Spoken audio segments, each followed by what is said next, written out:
les organisers et bienvenue dans cette nouvelle vidéo, j'espère que vous allez bien. Avant de commencer cette vidéo, je tenais à vous souhaiter une excellente année 2021, qu'elle puisse être le reflet de tout ce que vous désirez, de tout ce à quoi vous aspirez et surtout qu'elle soit le reflet de la meilleure version de vous-même. Alors on se retrouve aujourd'hui pour cette première vidéo 2021 pour parler du bilan 2020. Il y en a beaucoup qui le font, je le fais également, non seulement pour vous, mais aussi pour moi, dans un premier temps, parce que j'avais fait une vidéo sur mes objectifs 2020, je vous la mets dans le petit i, si vous ne l'avez pas encore vue, où je notais mes objectifs pour l'année 2020, donc la vidéo je l'avais faite en janvier, comme je fais celle d'aujourd'hui, et je ne savais certainement pas ce qui allait se passer, hein. Il n'y avait pas encore le Covid, enfin, officiellement, on en avait entendu parler un petit peu en Chine, mais comme je ne suis pas les infos, moi au mois de janvier j'étais pas du tout au courant, mais voilà, j'avais vraiment fait cette liste d'objectifs sans savoir ce qu'il allait advenir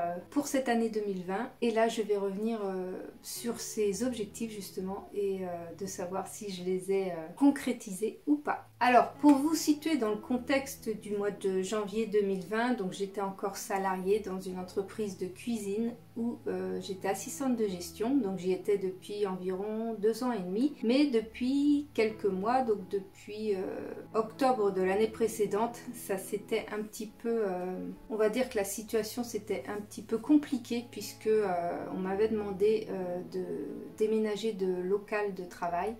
J'étais donc au départ dans un local qu'on appelait un pôle de gestion. En fait, j'étais toute seule avec une assistante et un responsable. Donc nous étions à part du magasin, donc nous étions vraiment dans un environnement calme et paisible pour travailler. Et en octobre 2019, on nous a demandé de déménager dans le magasin. Donc pour ce faire, on nous a construit un bureau que j'appelais le White Submarine, puisque c'était un bureau sans fenêtre. Donc nous n'avions que la lumière artificielle pour travailler toute la journée. Et en plus, ce magasin était situé à 2 fois plus de kilomètres que le pôle de gestion où j'exerçais avant. Donc voilà, il y avait deux éléments qui faisaient que ça devenait compliqué pour moi, puisque je n'ai jamais aimé je n'ai jamais aimé perdre mon temps dans les trajets pour aller au travail. Et en plus, un bureau sans fenêtre, je savais que ça n'allait pas me convenir. Donc du coup, voilà, au mois de janvier, j'étais en pleine réflexion de savoir quand j'allais partir surtout, parce que pas seulement si j'allais partir, mais quand j'allais partir, puisque très clairement, hein, au fond de mon cœur, mon intuition, mon ressenti me disait que je n'allais sûrement pas supporter ça une année de plus. D'autant plus que nous avons également entre-temps changé de gérant et que la gérance n'a pas du tout été la même. Enfin bref, ça faisait beaucoup de critères qui faisaient en sorte que au mois de janvier 2020, c'était un peu compliqué professionnellement. Mais dans ma vidéo, j'en parle pas trop parce que voilà, je suis encore en réflexion en fait. Donc j'en parle pas vraiment. J'ai déjà une idée de business en tête, mais c'est plus à long terme en fait, c'est pas pour tout de suite. Donc voilà, au mois de janvier, je ne sais pas encore ce qui m'attend exactement. Quand j'ai regardé ma vidéo des objectifs 2020, je me suis rendu compte que je ne donnais pas beaucoup de détails, enfin très peu de détails. C'était très... Déjà, je me donnais pas beaucoup d'objectifs, comme si j'avais peur de pas les réaliser. C'était... je sais pas. Et en plus, ils étaient encore assez vagues en fait. Ouais, je devais pas être dans une ouverture d'esprit assez importante pour demander davantage que ce que j'ai demandé. Enfin bref, je vais revenir sur chaque point que j'avais détaillé et je vais vous dire ce qu'il en est.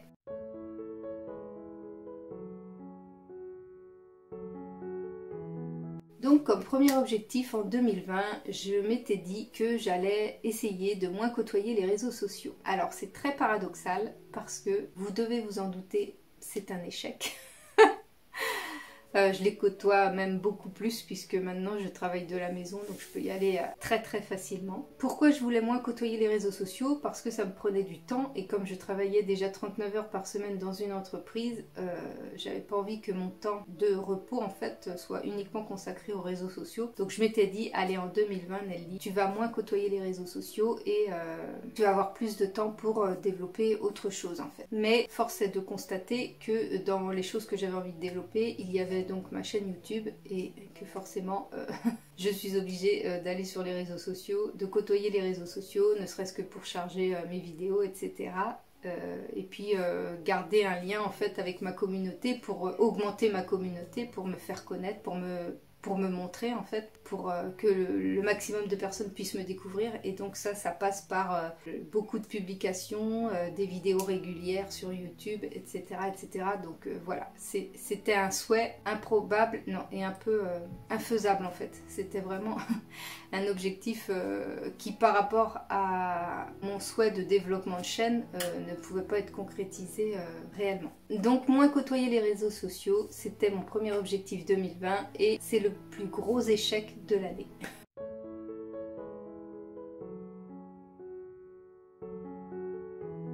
Au niveau de la vie quotidienne, j'avais donc demandé pour 2020 à continuer mon désencombrement, et notamment le désencombrement de ma cuisine et le désencombrement de mon arrière-cuisine. Alors pour ma cuisine, j'ai réussi. Je vous mets d'ailleurs la petite vidéo dans le petit i où je désencombre ma cuisine. Alors certains diront qu'il n'y avait pas grand chose à désencombrer, mais je vous assure que il y avait quand même des choses à enlever, notamment dans les tiroirs des ustensiles, et que ça a fait du bien, et que depuis j'y vois beaucoup plus clair, et c'est beaucoup plus facile dans la gestion au quotidien, au niveau du rangement, du nettoyage, etc.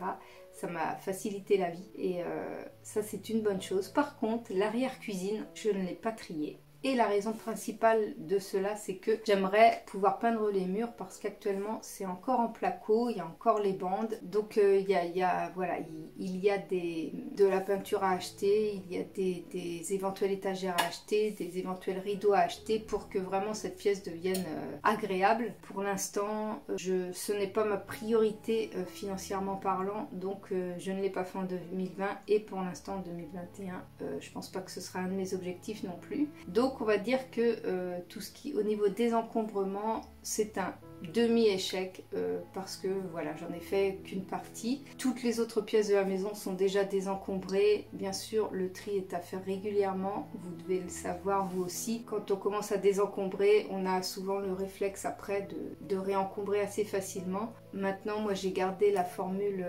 magique qui dit que quand un objet sort, un objet rentre, et que quand un objet rentre, un objet sort. Donc ça aide beaucoup à éviter de nouveau de s'encombrer de choses inutiles, et de devoir faire le désencombrement tous les jours quoi. Donc pour ça j'ai quand même bien évolué en 2020 au niveau du désencombrement. Voilà, j'ai qu'une pièce, enfin 2 pièces on va dire, et encore c'est pas des vraies pièces. Donc il y a l'arrière-cuisine et le garage, mais en dehors de ces pièces là, toutes les autres pièces sont quand même bien désencombrées. Il y a sûrement encore un peu de tri à faire, mais par rapport à ce que c'était avant, ne serait-ce qu'au début que j'étais dans la maison, il y a quand même eu une sacrée évolution positive. Donc on va dire que pour le désencombrement, 2020 est un demi-échec.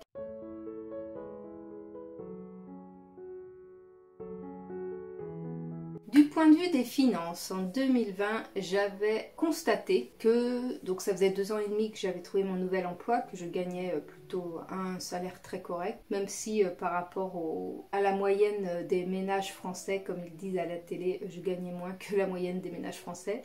Cela dit, j'étais tout à fait ravie du salaire que j'avais, et malgré tout, je n'arrivais pas à économiser davantage, alors que je gagnais plus cher. Donc je m'étais donné comme objectif que pour 2020, j'allais économiser davantage, que j'allais revenir pas complètement à ma façon de faire avant quand je n'avais pas du tout de salaire, parce que c'était vraiment c'était un budget très très serré et c'était très contraignant, même au niveau de la nourriture, etc. J'avais tendance à prendre des choses qui n'étaient pas forcément très très bonnes, et en goût et pour la santé. Donc je m'étais dit en 2020 je vais trouver un équilibre de façon à économiser davantage, voilà, pas dépenser inutilement et pouvoir économiser davantage puisque j'avais de quoi le faire avec le salaire que j'avais. Alors on va dire que cet objectif là a été atteint, sauf que courant de l'année, donc au mois de février, voyant que mon entreprise ne me convenait plus, que tous les changements qui avaient eu lieu dans mon entreprise ne me convenaient plus. J'ai décidé de me mettre à mon compte en février en tant que magnétiseuse, et je me disais que j'allais attendre suffisamment de temps pour pouvoir me faire connaître, pour développer mon activité et partir une fois que j'aurais un salaire correct. Sauf que je suis depuis 10 ans fragilisée par un burn-out que j'avais eu à l'époque et qui m'empêche de supporter à long terme des situations qui ne me conviennent pas. Donc au bout de cette situation un petit peu difficile, j'avais déménagé le local au mois d'octobre, mais la situation était devenue difficile depuis juillet 2019. Donc forcément en octobre, déménager dans un bureau sans fenêtre, se retrouver avec un nouveau patron qui ne correspond pas à mes critères de patron supportable, on va dire. Je n'ai pas pu tenir plus longtemps que le mois d'avril, surtout que ma collègue avec qui nous étions en binôme a décidé de démissionner. Donc je ne me voyais pas rester toute seule dans l'entreprise, donc j'ai décidé moi aussi de démissionner un petit peu rapidement. Et qui dit démissionner dit aucune indemnité pendant 4 mois. Donc je me suis retrouvée sans salaire pendant 4 mois, du mois d'avril au mois d'août. Grâce à la bonne idée que j'avais eue de mettre de l'argent de côté, j'ai pu pallier à ce manque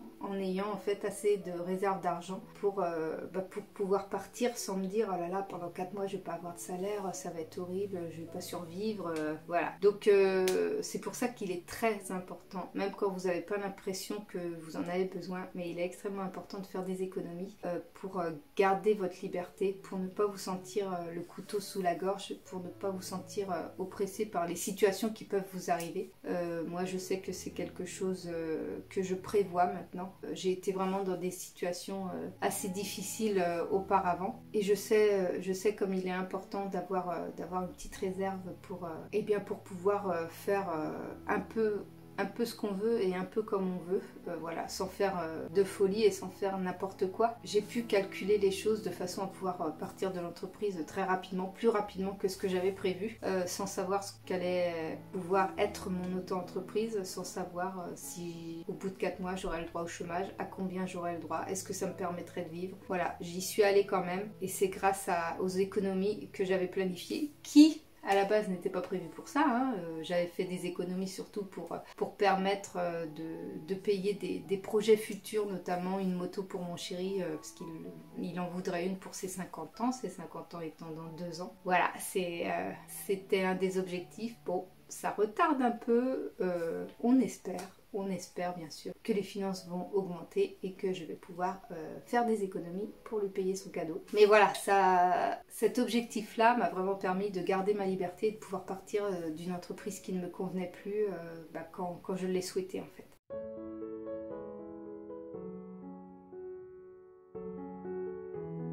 Alors, un autre de mes objectifs 2020, c'était bien sûr de continuer ma chaîne YouTube, mais ça fait partie des objectifs où je n'ai pas donné de détails. J'ai juste dit que j'espérais pouvoir faire une vidéo le mercredi et le dimanche, mais j'ai pas dit combien j'espérais avoir d'abonnés, comment je souhaitais qu'elle évolue. J'avais aussi dit que c'est vraiment une chaîne où j'ai pas envie de m'enfermer dans une catégorie. C'est-à-dire que je m'intéresse à plein de sujets. Je suis quelqu'un qui aime découvrir des choses, qui aime parler de plein de choses très différentes. Et je sais que ça me pénalise au niveau de ma visibilité sur YouTube et sur Instagram aussi d'ailleurs. Parce que je vois que les chaînes qui se développent le plus, c'est celles qui parlent tout le temps de la même chose. Il y a des chaînes spéciales bullet journal, il y a des chaînes spéciales développement développement personnel, il y a des chaînes spéciales Clean With Me, il y a des chaînes spéciales désencombrement, il y a des chaînes spéciales minimalisme, il y a des chaînes spéciales... Enfin, il y a toutes sortes de chaînes différentes avec des sujets bien précis. Il y a sur l'écologie aussi, enfin voilà. Il y a vraiment des chaînes spécialisées, on va dire. Moi, j'avais pas envie de m'enfermer là-dedans, donc c'est un choix que j'ai fait. Et par ce choix-là, je sais que je m'empêche de développer plus rapidement ma chaîne. Cela dit, je vais vous donner les chiffres. J'ai commencé mon année 2020 avec 52 abonnés YouTube. J'ai terminé mon année 2020 avec 440 abonnés. Presque 400 abonnés de plus en une année. J'aurais jamais espéré autant. Je vous remercie d'ailleurs, je vous remercie énormément de me suivre.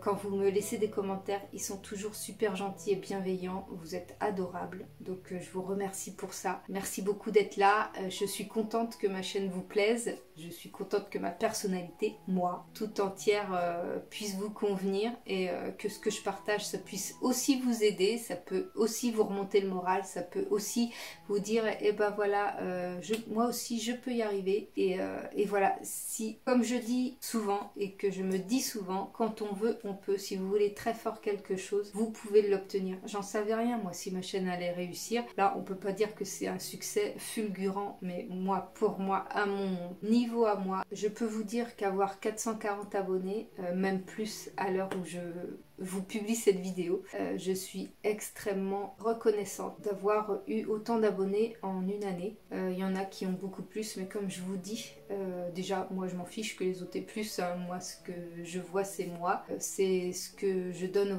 aux gens, c'est de pouvoir attirer les gens bienveillants et positifs, un peu comme moi, un peu comme ma personnalité, des gens qui ont envie d'avancer, des gens qui ont envie d'être heureux, des gens simples et bienveillants. Et voilà, c'est tout ce que je souhaite dans ma communauté. Donc je suis ravie que vous soyez au nombre de plus de 440 et je suis sûre qu'il y en a beaucoup plus. N'hésitez pas à partager mes vidéos, comme ça me fera connaître, à mettre des j'aime à chaque vidéo, à me laisser des commentaires, parce que plus vous faites ça et plus mes vidéos se voient, plus ma chaîne se voit, plus mes vidéos seront en suggestion dans l'algorithme YouTube, et c'est comme ça que j'arriverai à développer davantage ma chaîne. Mais ça a dû fonctionner cette année, vous avez dû beaucoup aimer, beaucoup liker, beaucoup partager, parce que 400 abonnés de plus, moi je vous dis un grand merci, merci, merci, merci. Donc comme je vous le disais, dans cet objectif-là de continuer ma chaîne YouTube, j'avais juste mis ça, voilà, je souhaite continuer ma chaîne YouTube, je souhaite faire un vlog le mercredi, une vidéo sur un sujet particulier le dimanche, et j'étais restée, voilà, vague comme ça, je voulais juste ça en fait, donc j'ai réussi à le faire, j'ai réussi à peu près à me tenir à une vidéo le mercredi, une vidéo le dimanche. Les vlogs au départ ne fonctionnaient pas du tout, les gens les regardaient pas, enfin j'avais pas beaucoup de vues, mais peu importe, moi j'ai toujours bien aimé les vlogs et j'ai toujours aimé faire des vlogs, donc je les faisais quand même, et je vois bien que dans ma communauté j'en ai une partie qui aime davantage, limite davantage les vlogs, et je trouve ça bien d'avoir un petit peu les deux. Ça permet de finalement de pas avoir la même, d'avoir un éventail dans ma communauté qui s'intéresse à des sujets vraiment différents, et je trouve ça super cool. Donc d'ailleurs dites-moi en commentaire si vous êtes plutôt team vlog ou team vidéo du dimanche, j'aimerais bien savoir, donc n'hésitez pas à laisser en commentaire ce que vous préférez, si vous préférez les vlogs ou les vidéos du dimanche, juste comme ça pour savoir, pour me faire une petite analyse de la situation. D'ailleurs sur Instagram, j'avais pas mis d'objectif pour Instagram, et je sais pas ce que je vais mettre comme objectif, mais sur Instagram en fait j'ai fait mes photos sur les publications que vous aviez préférées, et en fait celles qui sont ressorties, qui ont le plus de likes en fait, c'est celles qui ont le plus de vues, donc forcément le plus de likes, c'est mes publications sur mon bullet journal, mais ça reflète pas tout à fait ma communauté, et ça reflète pas tout à fait qui je suis en fait. Je trouve que pour l'instant ma vidéo YouTube reflète beaucoup plus ce que je suis, et d'ailleurs elle se développe plus que Instagram, puisque j'ai 150 abonnés sur Instagram à l'heure où je vous parle, et que j'ai un peu de mal à décoller. Il y en a beaucoup quelques-uns qui se désabonnent, ça serait abonne, enfin bref, déjà pour atteindre le nombre de 100 c'était un peu compliqué. Donc si vous me suivez sur YouTube et que vous aimez mon contenu, eh bien suivez-moi sur Instagram si vous avez Instagram, et comme ça me permettra de vous avoir et sur YouTube et sur Instagram, et de finalement avoir la même communauté dans les deux domaines. Sur Instagram, ce que je partage c'est mon quotidien. Je mets souvent dans mon quotidien mes chats qui me me font des câlins, je mets des publications de la nature parce que j'adore la nature. J'ai toujours des publications avec un message, un ressenti que je peux avoir moi et puis que j'ai envie de partager en fait. Des fois je vous pose des questions, je vous fais participer en story. D'ailleurs peut-être que en 2021, si j'atteins 1000 abonnés sur YouTube, eh bien je ferai un petit question-réponse, qui sait, ça vous plaira peut-être. Et d'ailleurs je mettrai peut-être ce question-réponse sur Instagram. Donc surtout si vous n'êtes pas encore abonné à mon compte Instagram, mais que vous avez Instagram, eh bien n'hésitez plus, allez-y. Donc voilà, pour finir avec cette partie chaîne YouTube, eh bien je peux dire que ça a été un franc succès, puisque pour moi, réussir à obtenir 400 abonnés de plus en un an, je trouve que c'est une belle victoire. Et c'est un joli remerciement de votre part pour tout le travail que je fais pour cette chaîne, parce que je peux vous dire que ça prend énormément de temps et que je ne sais même pas comment je faisais quand je travaillais 39 heures par semaine dans une entreprise avec des horaires fixes, comment j'arrivais à vous sortir une vidéo le dimanche et une vidéo le mercredi. C'était chaud patate. Là j'ai un peu plus de temps donc c'est plus agréable. Le problème c'est que je peux pas vous trop diversifier mon contenu pour l'instant parce qu'on est notre liberté est un petit peu impactée avec cette histoire de Covid-19, mais voilà, après tout le monde est dans le même bateau et j'ai l'impression que partager le quotidien en fait ça plaît aussi, donc voilà, encore merci pour votre fidélité. Alors au niveau de la vie professionnelle également, donc je n'avais pas du tout prévu à la base de me mettre directement à mon compte en quittant mon emploi en 2020, mais les choses ont fait, comme je vous l'ai expliqué tout à l'heure, les choses ont fait que j'ai dû quitter mon travail très rapidement pour une question de santé mentale surtout. Et du coup en fait voilà, j'ai réfléchi suffisamment pour sauter le pas, mais j'ai pas réfléchi de midi à 14h pour me dire est-ce que je vais avoir assez d'argent, est-ce que je vais pouvoir, est-ce que ceci, est-ce que cela. J'y suis allée parce qu'à un moment donné la santé passe avant tout. Je pense qu'on l'a tous compris cette année. Il y en a peut-être parmi vous qui ont perdu des personnes proches ou eu des personnes malades. Voilà, on ne sait pas de quoi la vie est faite, donc quand vous n'êtes pas bien, quand vous vous sentez mal dans une situation, eh bien je pense qu'il ne faut pas réfléchir, il faut arrêter de réfléchir, il faut se dire qu'il faut faire confiance, il faut faire confiance à la vie et se donner la possibilité de changer ça et de pouvoir s'épanouir autrement, de s'épanouir ailleurs. Et donc c'est ce que j'ai choisi en 2020. J'ai sauté sans parachute, si j'avais quand même un parachute puisque j'avais des économies qui m'ont permis de maintenir une vie correcte, on va dire. Mais je ne savais pas du tout ce que ça allait donner, je ne savais pas du tout si j'allais devoir retourner trouver un nouvel emploi. En plus avec l'histoire du Covid-19, j'avais pas du tout envie de me retrouver dans un bureau avec un masque sans arrêt, avoir la pression sociale en fait, avoir la pression sociale de toujours devoir se protéger, se préserver, de devoir aussi côtoyer des personnes qui n'étaient pas forcément dans la même optique que moi et qui auraient sûrement un peu saboté mon moral. Là, je me suis vraiment retrouvée dans un contexte où je faisais du bien aux gens, où je fais du bien aux gens. Vraiment, ce métier de magnétiseuse que j'ai grâce à des dons que j'ai eus dès ma naissance, mais que je n'ai su développer qu'à l'adolescence. Et bien, grâce à ces dons, je fais du bien aux gens. Quand les gens viennent, ils sont bienveillants, ils sont contents quand ils repartent, ils ont le sourire, ils ont davantage d'énergie. J'arrive à leur transmettre du bon, du bien, et je crois que c'est le meilleur métier du monde tout simplement. Et vraiment, si j'avais pas eu cette situation un petit peu difficile au travail, j'aurais pas sauté le pas en 2020. Donc je pense qu'à un moment donné, il faut arrêter de réfléchir et il faut se lancer. Si vous avez quelque chose qui vous tient à cœur, si vous vous sentez pas bien dans votre travail, si vous s'il y a quelque chose de lourd en vous, quelque chose qui vous fait mal à l'intérieur, analysez-le et voyez ce que vous pourriez faire pour l'enlever en fait, pour l'atténuer, pour l'oublier, pour vous permettre de passer ce cap-là et de retrouver votre propre bonheur en fait. Mettez stop à votre cerveau pour penser aux conséquences financières, aux conséquences sociales, etc. Pensez à vous d'abord. Pensez à vous et vous verrez que les choses se feront et les choses se boutiqueront de façon à ce que ça se réalise dans les meilleures conditions possibles. Bien sûr, il y aura des moments difficiles, j'en ai connu et je vais sûrement en connaître encore, mais ce sera jamais aussi difficile que d'être resté dans une entreprise qui me pourrissait mentalement en fait. Donc voilà, ça c'était mon petit message pour la partie professionnelle, parce que, et d'ailleurs elle peut même s'adapter à la part personnelle, hein, ça peut s'adapter à tout en fait. Je pense que si une situation ne nous convient plus, il ne faut pas attendre, il faut la changer maintenant, parce que si jamais on ne sait pas de quoi est fait demain, et si vous subissez ça pendant des années et qu'au bout du compte vous vous retrouvez à ne plus pouvoir rien faire parce que votre santé n'est plus là, n'est plus correcte pour vous permettre de faire des choses, eh bien je pense que vous aurez des regrets. Donc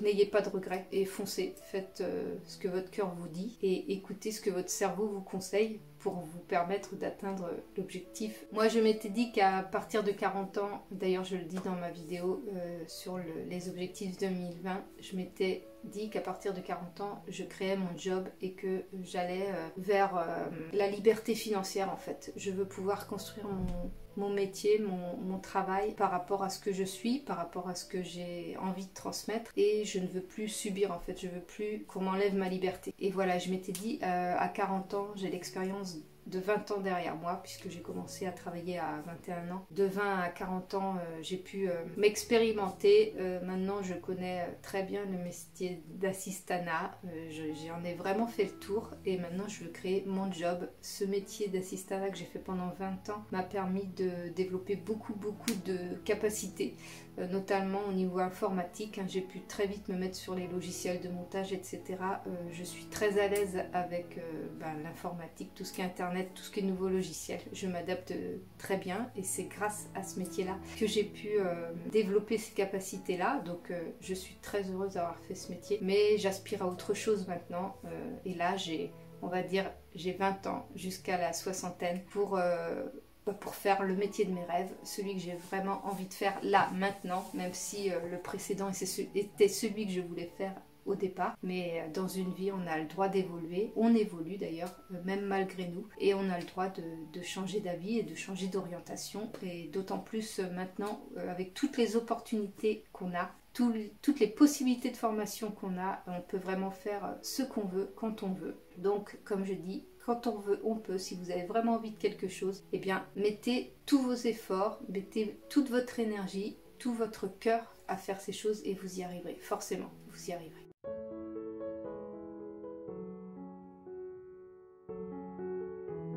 Alors, au niveau de la santé, mon objectif 2020 était de me mettre au footing. Donc j'ai essayé avec mon chéri, je devais courir avec mon chéri quelques fois par semaine pour travailler mon cardio notamment. Et il se trouve que je n'ai pas tenu. J'ai fait une séance qui a été un véritable échec. Mon chéri, qui est un fumeur, courait plus vite que moi et n'était pas essoufflé. Et moi, je courais pas très vite et j'étais essoufflée au bout de 3 minutes. Donc ça m'a un peu... dès la première séance, ça m'a achevé en fait. Donc je pense que dans un premier temps, il faudra que si je souhaite faire du footing, est-ce que j'en ai vraiment envie, je vais voir ça. Je préfère danser en fait. Je pense que le cardio, il peut fonctionner en dansant, ne serait-ce que de la zumba ou n'importe quoi, mais se bouger et faire marcher le cardio, je pense que ça peut se faire sans courir. Et je crois que c'est un petit peu l'option que je vais essayer de tester. Mais si jamais, voilà, le cardio ça fonctionne beaucoup mieux quand on court, je réessayerai peut-être, mais je pense que j'irai seule et que je ferai vraiment à mon rythme.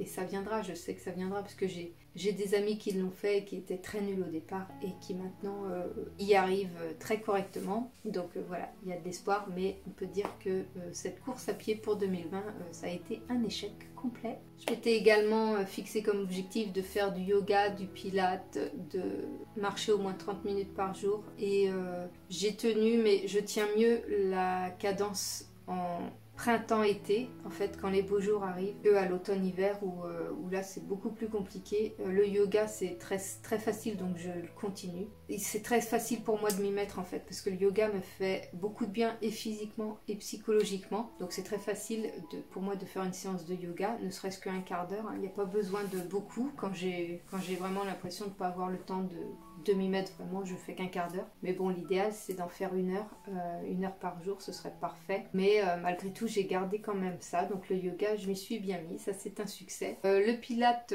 je ne m'y suis pas remise parce que j'ai eu beaucoup de douleurs cette année, notamment au niveau des hanches. Donc j'ai vraiment privilégié le yoga qui est beaucoup plus doux, et notamment le yin yoga que j'ai connu cette année et en 2020. et qui est encore plus en profondeur au niveau de l'étirement et qui m'a fait encore plus de bien que le yoga en lui-même. Donc ça, je vais sûrement perfectionner ça en 2021. Mais pour 2020, voilà, je pense que ce que j'ai vraiment maintenu au niveau de ma santé, c'est le yoga et la marche. Mais comme je vous dis, la marche, c'est pareil, dès qu'il pleut, j'aime pas aller en fait les pieds dans la boue, surtout que moi, là où je me balade, avec histoire des confinements à répétition et des couvre-feux, moi je me balade donc dans la forêt à côté de chez moi et que forcément, quand il pleut, eh bien c'est plein de boue, donc ça me donne pas trop envie de marcher dans ce genre d'endroit quand il fait mauvais temps comme ça. Donc j'ai moins marché là les derniers mois,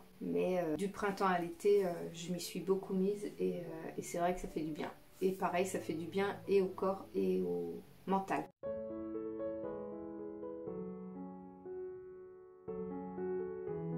En 2020, j'avais également comme objectif de ne côtoyer que des personnes bienveillantes et des personnes qui pouvaient m'apporter quelque chose de bon en fait, et d'arrêter surtout de côtoyer des personnes toxiques entre guillemets, des personnes qui quand tu vas les voir, t'as la banane et tu repars, t'as envie de pleurer. Je crois que il est plus que nécessaire, si vous avez ce genre d'amis autour de vous, si on peut appeler ça des amis, si vous avez des personnes que vous côtoyez et qui à chaque fois que vous allez les voir, même si vous êtes de bonne humeur en arrivant, vous repartez avec la boule au ventre et avec le sentiment d'être déprimé, bien je pense qu'il faut vous poser la question de savoir s'il faut vraiment garder ces personnes-là dans votre cercle d'amis. L'objectif d'avoir des amis, c'est avant tout de pouvoir partager des belles choses, de pouvoir partager tout court et surtout pas de se polluer en fait. C'est pas le but d'avoir des amis. Après bien sûr, quand on a des amis, on peut les voir traverser des périodes difficiles et bien sûr qu'il faut être là pour eux, bien sûr qu'il faut les soutenir, bien sûr qu'il faut apporter tout son amour, toute son amitié. Mais moi ce que je dis, c'est que des personnes qui même quand elles n'ont rien, quand tout va bien pour elles, vous sapent le moral, c'est là qu'il faut se poser la question de savoir si finalement c'est grave si on ne les côtoie plus quoi. Donc moi j'ai fait le tri, j'avais déjà fait le tri en 2019. J'ai pas fait davantage de tri en 2020 parce que déjà j'ai fait un gros tri en 2019. J'avais pas beaucoup d'amis, de vrais amis je parle, d'avance, mais que ce soit dans la famille ou dans les amis, mais d'avoir fait ce tri là en fait j'ai arrêté d'être polluée par des ondes négatives. Et je peux vous dire que ça change la vie, ça change la vie. Il y a de temps en temps encore des petits points de culpabilité où on se dit oh là j'ai pas demandé de nouvelles, je sais pas si la personne va bien, tout ça, parce que forcément quand tu as côtoyé quelqu'un pendant longtemps, tu t'inquiètes toujours un peu s'il va bien quand même, mais tu sais qu'en le côtoyant à nouveau, eh bien, le risque c'est que tu te retrouves encore à subir ces mauvaises vibes et là tu te dis non, je te demanderai pas de nouvelles parce que faut que je pense à moi quoi. Donc voilà, moi en 2020 j'ai juste continué à vivre comme je l'entendais, à ne côtoyer que des personnes bienveillantes. Il y a eu des personnes que j'ai aidées à certains moments, ces personnes-là m'ont aidé à d'autres moments, et voilà, une vraie amitié simple, sincère, et puis j'ai aussi, grâce à ma communauté, fait la connaissance de très belles personnes, de nouvelles personnes, et je ne m'attendais pas à ça en fait, en créant ma communauté, que ce soit sur YouTube ou sur Instagram. Je sais que je m'intéresse aux gens et que j'aime bien connaître les gens et qu'ils m'apportent autant que je leur apporte, mais je ne pensais pas que j'aurais eu des contacts aussi sympas en fait, et puis aussi profonds finalement, parce qu'on peut parler de plein de choses, on peut parler de chacun de nos vies, et puis on partage en fait, et c'est super intéressant et ça permet d'avancer en fait, chacun à notre façon, chacun de notre côté, et c'est super sympa. Voilà. Pour l'instant, c'est à distance. Il y en a une abonnée que j'ai vue en vrai et que j'espère revoir en 2021. Mais voilà, c'est quelque chose de super sympa. Donc, essayez de côtoyer un maximum de personnes qui développeront en vous plutôt le positif que le négatif, la bonne humeur plutôt que la mauvaise humeur. Voilà, si c'est une personne qui à chaque fois que vous la voyez vous rabâche l'histoire du Covid, je pense que je pense qu'il est temps de changer d'avis. Donc on va dire que pour le côté relations humaines, c'est plutôt positif en 2020. Moi j'ai plutôt côtoyé des personnes positives et bienveillantes, donc c'est tout bénef et je vais certainement continuer en 2021.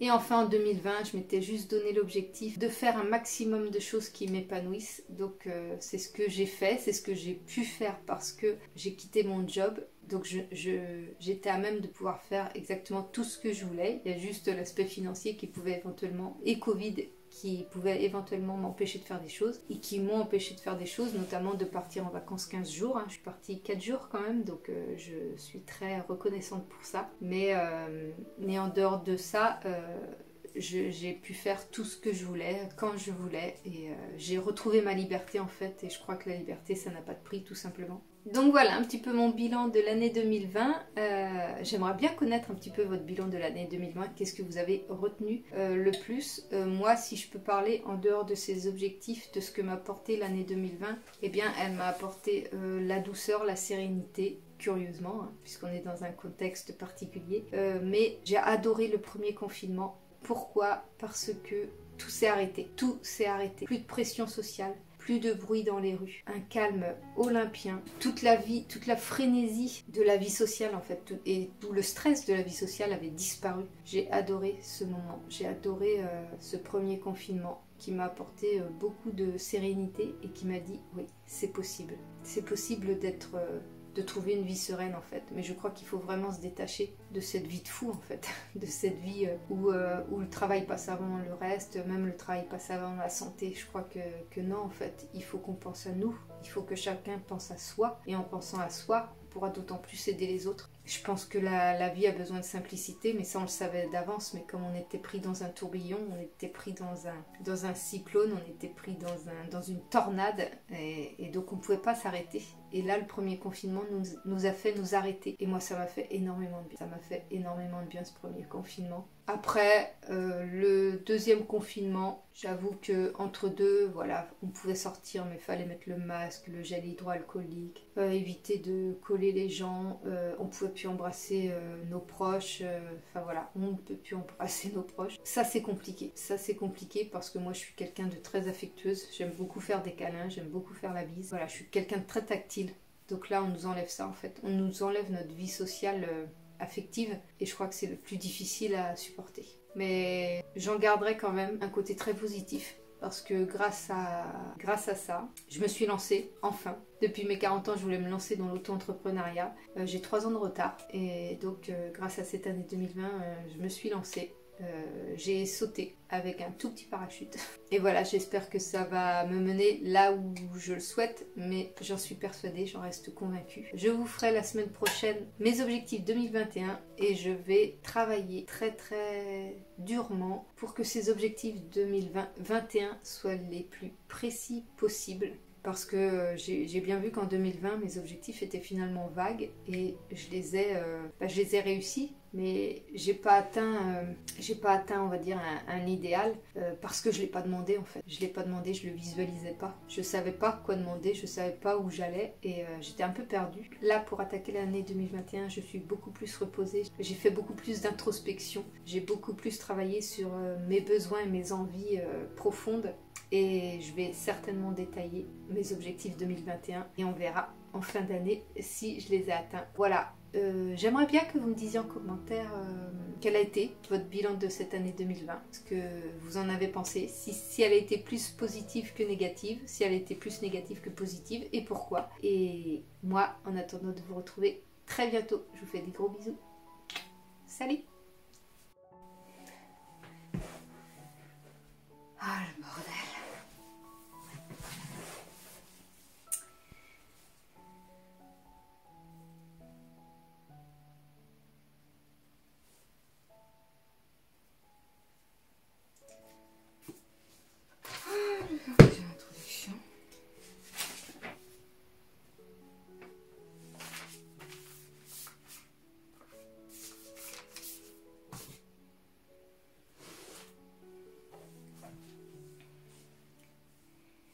Et surtout qu'elle soit le reflet de la magie.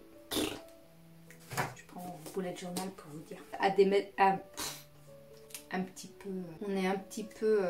Cette vidéo est extrêmement longue. Je sais pas si si je vais pouvoir la limiter à 30 minutes parce que là elle fait presque 1 heure.